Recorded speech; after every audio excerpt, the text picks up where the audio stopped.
Remember your first car? That sweet taste of freedom, the feeling of the open road, and the constant worry that your jalopy might break down at any moment? For those of us who came of age in the 1970s, our first cars weren't just vehicles. They were freedom machines, and sometimes even money pits. But man, did we love them. Today, we're taking a cruise down memory lane to revisit the cars that defined our youth in the 1970s. Buckle up, because this ride's going to be a mix of nostalgia, laughs, and maybe a few groans as we remember the good, the bad, and the ugly of 70s teen car culture. But before we dive into our list of teenage dream machines, let's set the scene. The 1970s weren't just about disco and bell-bottoms. They were also about an energy crisis that had us all sweating at the pump. Remember the gas crisis? In '73, prices shot up from 38 cents to 55 cents a gallon. By '81, we were shelling out $1.31. It was enough to make you consider ditching your wheels for a bicycle. And don't get me started on the long lines at the pump. We'd sit there for hours, praying the station wouldn't run out before we got our turn. Back then, we didn't have fancy computers to diagnose our car troubles. We had to get our hands dirty, armed with a Chilton manual and a set of wrenches. If your car broke down, you either fixed it yourself or paid through the nose at a garage. Most of us chose the former, learning the ins and outs of our engines out of necessity. It wasn't always pretty, but it sure taught us a thing or two about problem solving. Now, let's cruise through the cars that made our teenage years unforgettable. Some were fast, some were slow, but they all had a special place in our hearts. First up, the Ford Mustang. This pony car wasn't just transportation, it was a statement. In the 70s, you could pick up a used 60s model for a song. And that's what many of us did. A 65 Mustang might have set you back about $2,400 new. But by the mid-70s, you could snag one for under $1,000. Teens loved to soup up their Mustangs, slapping on a 4-barrel carb, dropping in a bigger engine, or adding glass-pack mufflers were all popular mods. The stock V8 got about 14 miles per gallon, but who cared about fuel economy when you had all that power under the hood? The memories made in these cars? Cruising the strip on Friday nights, drag racing, illegally of course, on back roads, and making out at the drive-in. The Mustang wasn't just a car, it was freedom on 4 wheels. Next, we've got the Chevrolet Camaro, Chevy's answer to the Mustang. This muscle car was a favorite among the speed demons. A new 70 Camaro would run you about $2,800, but plenty of teens scored used models from the late 60s for much less. Camaro owners were always tinkering. Popular mods included swapping out the stock exhaust for something louder, adding hood scoops, functional or not, and beefing up the suspension for better handling. These cars weren't exactly fuel sippers, averaging around 13 miles per gallon for the V8 models. But the thrill of hitting the gas and feeling that torque made up for the frequent trips to the pump. Who can forget the feeling of power sliding around corners or the admiring looks from girls or guys as you cruised by? The Volkswagen Beetle was the quirky choice for the counterculture crowd. This little German import was everywhere in the 70s. You could pick up a new one for about $2,000, but many teens inherited their parents' older models. Beetle owners were a creative bunch when it came to modifications. From wild paint jobs and roof racks to performance upgrades like dual carbs, there was no shortage of ways to personalize your bug. These air-cooled wonders would squeeze out about 25 miles per gallon, making them a popular choice during the gas crunch. Remember trying to cram all your friends into one for a beach trip? It was like a clown car, but somehow we always made it work. Now, I know some of you are out there itching to share your own car stories. Did you own one of these classics? Or maybe you got a tale about that unforgettable road trip in your buddy's Beetle. Don't be shy, hit that comment section and let's keep this nostalgia train rolling.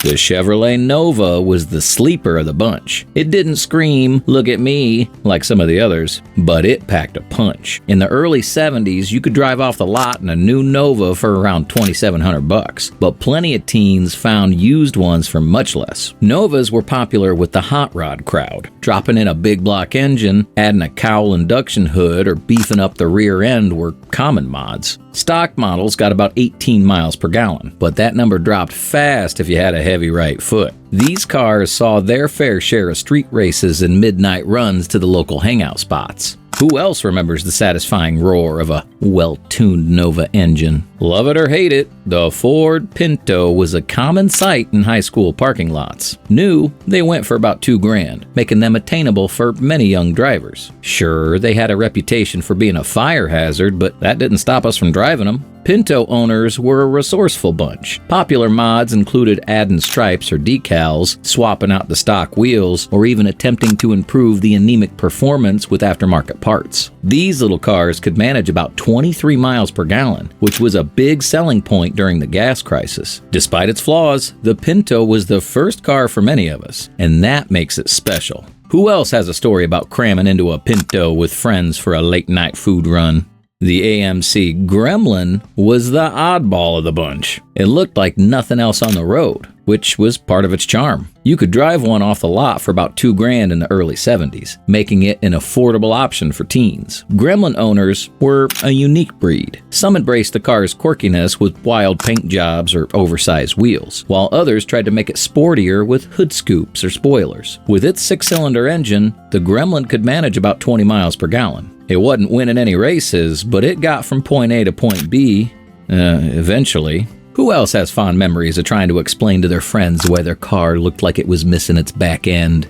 The Dodge Dart was the dependable workhorse of the group. It wasn't flashy, but it got the job done. In the early 70s, you could pick one up new for around $2,800, but many teens found used ones for much less. Dart owners were all about practicality. Common mods included upgrading the stereo system, adding better seats, or maybe splurging on some chrome trim. With its slant 6 engine, the Dart could manage about 18 miles per gallon. These cars were the unsung heroes of our youth, reliably getting us to school, work, and those all-important dates. Who else remembers the feeling of independence when they first got behind the wheel of their Dart?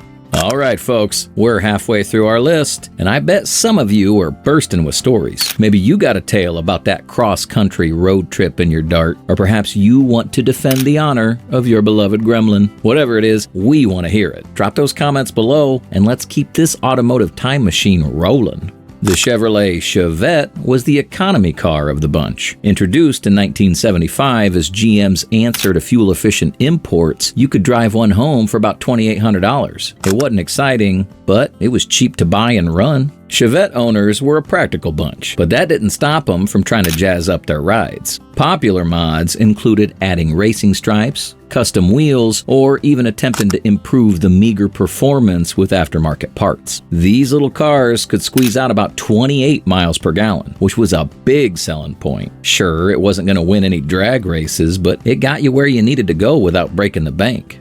Who else has memories of trying to impress a date in their decidedly unimpressive Chevette? The Toyota Corolla was the reliable import that started winning over American buyers. In the mid-70s, you could pick up one new for about $2,800, but many teens found used models for less. Corolla owners were often practical, but that didn't mean they couldn't have fun. Common mods included adding fog lights, upgrading the stereo, or even lowering the suspension for a sportier look. These Japanese imports could manage about 25 miles per gallon, making them popular during the gas crunch. They might not have had the raw power of American muscle cars, but they rarely left you stranded. Who else remembers the surprised looks when your Corolla outlasted your friend's domestic cars?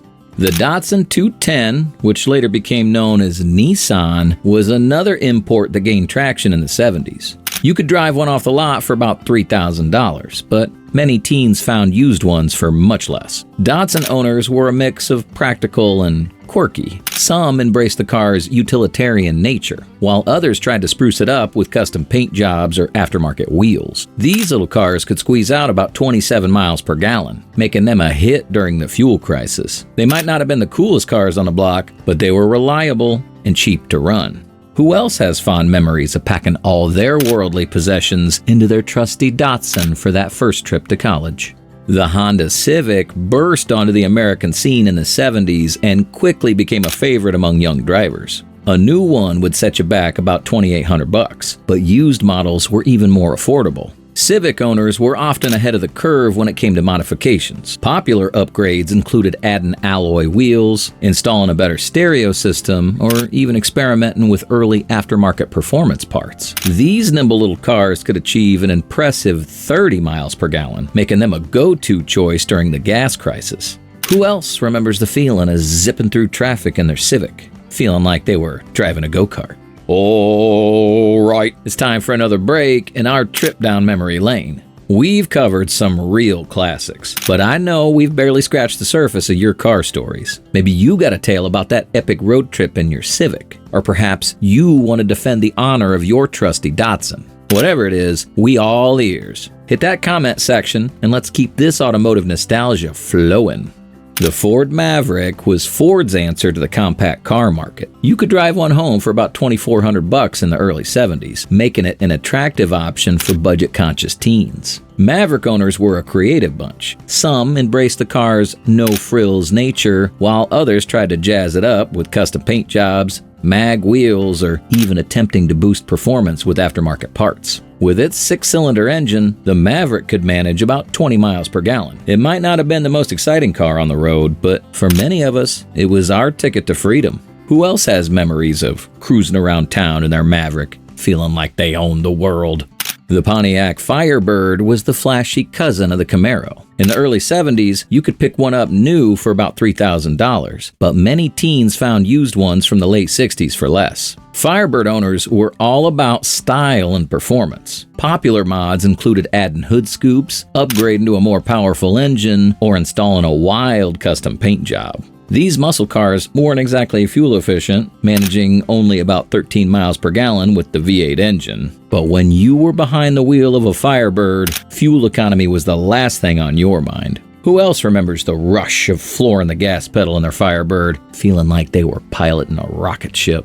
The Oldsmobile Cutless was the mature choice for teens who wanted to look a little more grown up. In the mid-70s, you could drive one off the lot for about $3,500, but many young drivers found used models for much less. Cutless owners often focused on comfort and style modifications, adding a better stereo system, upgrading the interior, or installing stylish wheels were all popular choices. With its V8 engine, the Cutless wasn't exactly frugal, managing about 15 miles per gallon, but it offered a smooth ride and enough room for all your friends. Who else has fond memories of cruising in their Cutless, feeling like they were driving a mini luxury car? Last but not least, we have the Chevrolet Monte Carlo. This personal luxury coupe was the dream car for many teens in the 70s. A new one would set you back about $3,800, but plenty of young drivers found used ones within their budget. Monte Carlo owners were all about style and comfort. Popular mods included adding a vinyl roof, installing custom wheels, or upgrading the interior with plush seats. These boats weren't exactly fuel efficient, managing only about 14 miles per gallon with the V8 engine. But when you were cruising down the highway in your Monte Carlo, you felt like you were the king of the road. Who else remembers the feeling of pulling up to the drive-in in their Monte Carlo, knowing all eyes were on them? And there you have it, a trip down memory lane with 15 cars that defined our youth in the 1970s. From muscle cars to economy imports, each of these vehicles holds a special place in our hearts. They weren't just modes of transportation, they were our first taste of freedom, the settings for our fondest memories, and often our first real responsibility. Sure, they may not have had the fancy electronics or safety features of today's cars. We had to wrestle with carburetors, deal with frequent breakdowns, and sometimes push our cars to the nearest gas station. But you know what? We wouldn't trade those experiences for anything. These cars taught us valuable life lessons. We learned problem solving when they broke down, budgeting to keep them fueled and maintained, and responsibility for something that was truly ours. They were more than just cars. They were a rite of passage.